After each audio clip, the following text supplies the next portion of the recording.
I studied graphic design and computer programming. Back then, you could do them both together, even though they're completely polar opposites.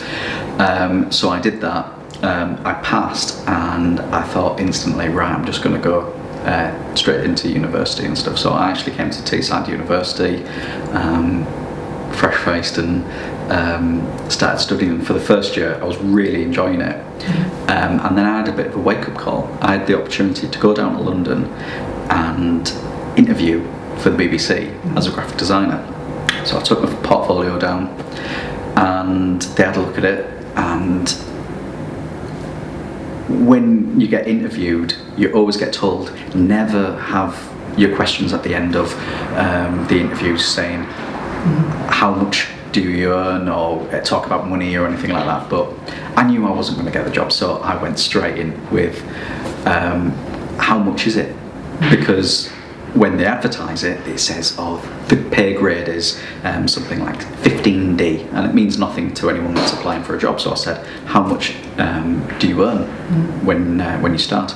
And they took a look at the CV and everything and just went, right, well, it'd be £15,000.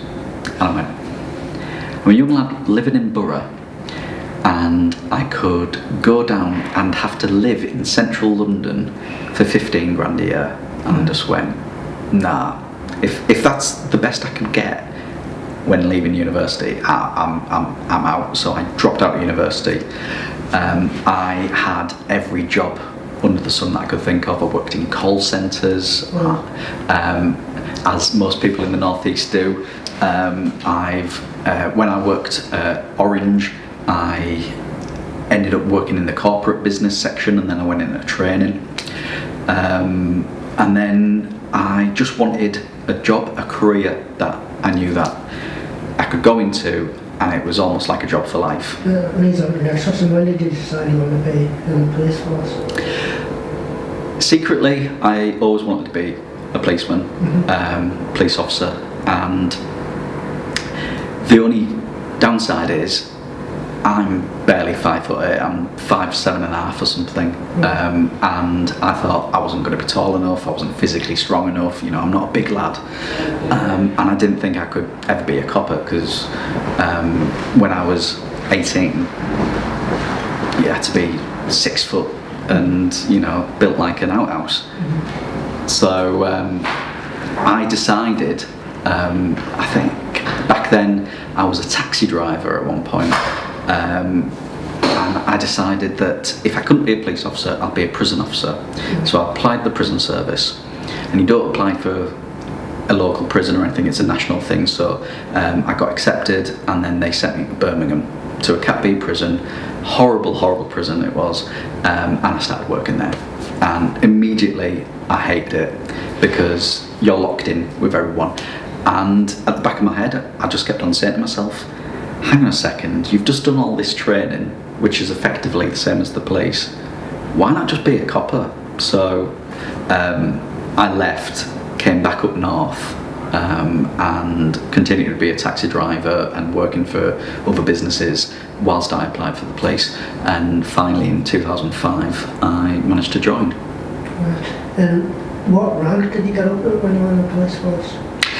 Still police constable. I I got seconded into various different roles, including detective. I did my exams to become a sergeant and stuff like that, but I never took up that role. Looking at other people that I worked with who then went on to be a sergeant, I could just see the amount of stress and the amount people had to change their thought processes and how they dealt with situations. I loved being frontline and dealing with public and dealing with people, and that was the whole reason why I went into it, was because I wanted to help people, not because I wanted to earn a rank and have authority or be an authority figure. I always just wanted to help people. And what sort of things did you see in the police while going in any specifics? What sort of things did you see when you were in the police? Luckily where I was stationed, I could you're pretty much left on your own. So I could deal with anything and everything from I have been first on scene to murders. I've attended properties where somebody was attacking people with knives. I've stop searched someone and managed to pull a loaded handgun out of their pocket. I've dealt with drugs raids. I've been the lead investigator on paedophile cases, on child grooming. I then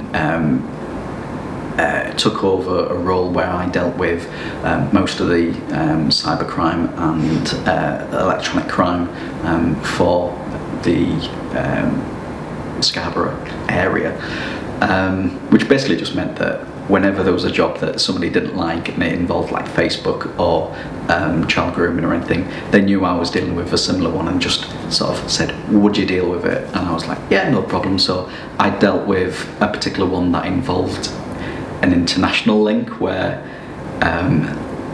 the offender of a sexual crime happened to be somebody of authority abroad, and I had to deal with Interpol inquiries and stuff. It was varied, and also I picked up shoplifters and dealt with criminal damage, and I went to football to do riot patrol and what's called PSU, and dealt with, you know, your normal stuff that you would normally deal with, plus everything else. And when you were in the police force, did you have, you mentioned you had a child and a wife, did you have a wife? Yeah, I got married whilst in the police. I'd been with her before I was a police officer, and whilst I was a police officer I had a child. That was incredibly difficult, working shifts and moving from the northeast to North Yorkshire put a tremendous strain on our relationship, and that finally broke down probably around about 5 or 6 years. Right. I was just going to ask you. Yeah, you've got a son, and you had a wife at the time. I'd imagine that you had like a bit of security with the job and with the wages.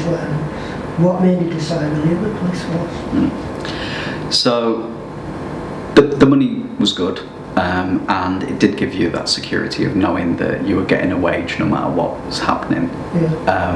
And I think it was about 2013. I was involved in an incident where I damaged my shoulder and damaged my knees. Right. And I had to go through physiotherapy. That put a lot of strain. Also, I was going through a divorce, and I was going through child contact issues and having to go to court, and it meant that I couldn't. I went without seeing my child for around about 10 to 11 months, which absolutely was just kicked me in the teeth. That with every time I would come out of physio and go back to active duty, I would be okay for a couple of weeks, and then suddenly I'd tear my shoulder again and I'd have to be out of service again or go into a back office. And finally it just got to a point where they put me in an office and told me that I was going to be there for the rest of my 30 years. And I threw, I'll be honest, I threw my toys out the pram, and I just thought, that's not what I joined the police force. I wanted to be helping people frontline, dealing with individuals, not writing up files and not dealing with having to interview people after they've been arrested or anything. So I wanted to try and see if there was something else. I was still in my 30s, and I thought, I never got my degree, so why not? I'd remarried, we were comfortable, and so I thought, why not just throw caution to the wind and come back to university and get my degree. Why journalism? I'd been interested in journalism before. When I was doing graphic design, it was a bit of a weighing scale of which one to go for. I'm still quite a nosy person. dealing with individuals and having that rapport. And when you're dealing with somebody in the police, you've got maybe 30 seconds to build up a rapport and have that instant connection with someone to reassure them or get information from them. And it's similar with journalism. When you're a reporter, having that instant connection and talking to someone and making them instantly open up and want to divulge something, that's something that I really am interested in. And it was just something that I thought, I interviewed people for a living, why not do it where I'm not having to then lock them up? A bit of a more light-hearted question. What was it like being a fresher? Was yours different? Most of the other people on the course? Being a fresher at Teesside University, I would say it was different for me because I came on the course a week late, so I missed Freshers Week, which was probably a good thing for me, because going from working shift work, and I'd done 10 years in the police, and then instantly being thrown into Freshers Week, I think I would have probably just been catatonic for a week after. But I did go to Freshers Week in my second year, and it was good. It was interesting. Managed to get a lot of drinking in, get some partying in, because I'm still young at heart. And what do you enjoy most about the course? What appealed me to the actual course at Teesside University was the interview that I had initially with one of the senior lecturers. He turned to me and he said, from day one, our job as lecturers, as staff at the university, is to get you a job in 3 years' time. And from day one, we will do that. We will put you in front of people, we will get you work experience, we will give you the skills so you can go out and get the job. And that's exactly what I've done. For 3 years I have networked, and being quite central in Teesside, you've got lots of industries around you for PR and marketing, for TV, radio, for newspapers, magazines. You're so close to 3 big cities that there are hundreds of jobs out there. So this course put me in front of those people, and luckily I'm getting work out of it, which is the main thing for any student that passes those doors in 3 years' time. And what sort of work experience have you had? What sort of doors has the course opened for you? I've worked for various different radio stations, from community radio stations where I started reading the news just because they said, we need a newsreader, can you do it? And I just thought, I've never done it. Yeah, fair enough, I'll give it a try. I have been an announcer for the visually impaired at Middlesbrough football ground, and had to commentate a 90-minute match, not in a normal sense of a normal commentary that you'd hear on the radio or on the TV, but so that people who are partially sighted would know exactly where the game of play is and what's actually happening on the pitch. I've worked for TV stations, both up at Newcastle and locally in Middlesbrough. I've worked on TV shows. I have had lecturers push me forward for jobs, working with businesses, whether it be on a freelance basis or whether it just be for free as a job advertisement where it's a quick turnaround, just so it's something to put on my CV. And out of contacts that I've made at university, that led me into actually working part-time with the BBC as a broadcast assistant. What next? What do you hope to do after graduation? What do I hope to do after graduation? Probably just work a lot. At the moment I do freelancing. It works well with the pressures of university. You don't know what you're doing from week to week. So it's quite nice where you can look at your emails and go, this company needs somebody. Most recently I have been working as a freelance journalist and reporter up at Global, which covers Capital FM, Heart and Smooth FM.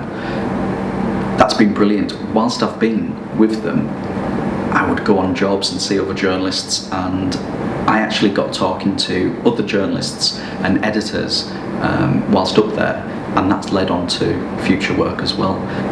Just recently I had an email from BBC Newcastle saying that they've seen things that I've worked on with Heart, and they would like to get me in to talk about possibly freelancing for them up at Newcastle as well. Also working with Made in Television as well, and also again for the BBC for Look North. I've been asked to go up and possibly freelance for them, so doors are slowly opening.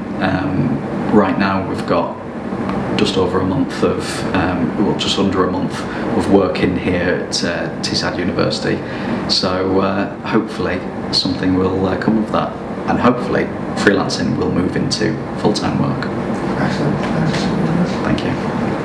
Is that alright? Yeah. Really Did that cover everything that you wanted? Yeah. Fucking marvellous. Quite a busy few years, isn't It's it? been fucking mental, mate. Because I made a promise with my missus and said, I'm not going to toss it off. I'm going to work fucking hard for 3 years, just so that I can get a job at the end of it.